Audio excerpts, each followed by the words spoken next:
ಜ್ಞಾನೋಕ್ತಿಗಳು ಅಧ್ಯಾಯ 2. ಜ್ಞಾನ ನೀಡುವ ಫಲ. ಮಗನೇ, ನನ್ನ ಮಾತುಗಳನ್ನು ಅಂಗೀಕರಿಸು, ನಿಧಿಯಂತೆ ನನ್ನ ವಿಧಿಗಳನ್ನು ಕಾದಿರಿಸು. ಜ್ಞಾನದ ಕಡೆ ಕಿವಿಗೊಡು, ವಿವೇಕದ ಕಡೆಗೆ ಮನ ತಿರುಗಿಸು.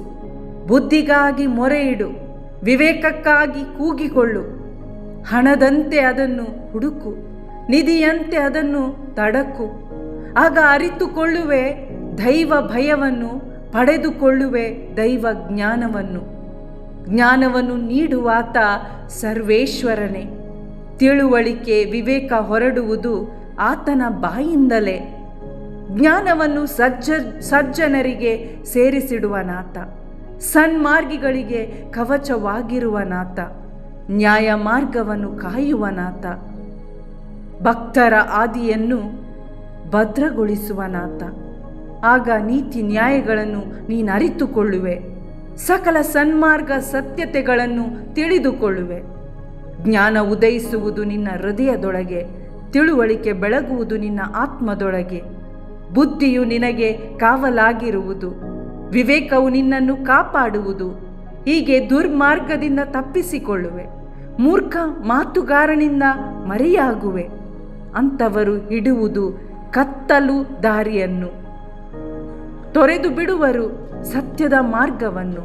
ಅವರು ಸಂತೋಷಿಸುವುದು ಕೇಡನ್ನು ಮಾಡುವುದರಲ್ಲಿ, ಉಲ್ಲಾಸಿಸುವುದು ಕೆಟ್ಟವರ ದುಷ್ಟತನದಲ್ಲಿ. ಅವರ ಮಾರ್ಗ ಅಂಕು, ಅವರ ನಡತೆ ಡೊಂಕು. ವಿವೇಕವು ನಿನ್ನನ್ನು ತಪ್ಪಿಸುವುದು ಜಾರಳಿಂದ, ಸವಿ ಮಾತಾಡುವ ಆ ಪರಸ್ತ್ರೀಯಳಿಂದ.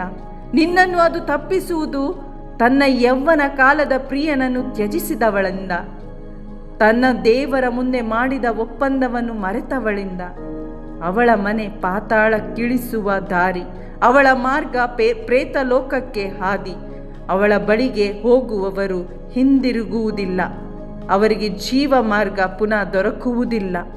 ನೀನಾದರೂ ಸಜ್ಜನರ ಮಾರ್ಗದಲ್ಲಿ ನಡೆವೆ, ನೀತಿವಂತರ ಹಾದಿಯನ್ನು ಹಿಡಿವೆ. ಸತ್ಯವಂತರು ನಾಡಿನಲ್ಲಿ ಬಾಳುವರು, ನಿರ್ದೋಷಿಗಳು ಅದರಲ್ಲಿ ನೆಲೆಯಾಗಿರುವರು. ದುರುಳರಾದರೂ ನಾಡಿನಿಂದ ಬೇರ್ಪಡುವರು, ದ್ರೋಹಿಗಳು ಅಲ್ಲಿಂದ ಅಳಿದು ನಾಶವಾಗುವರು.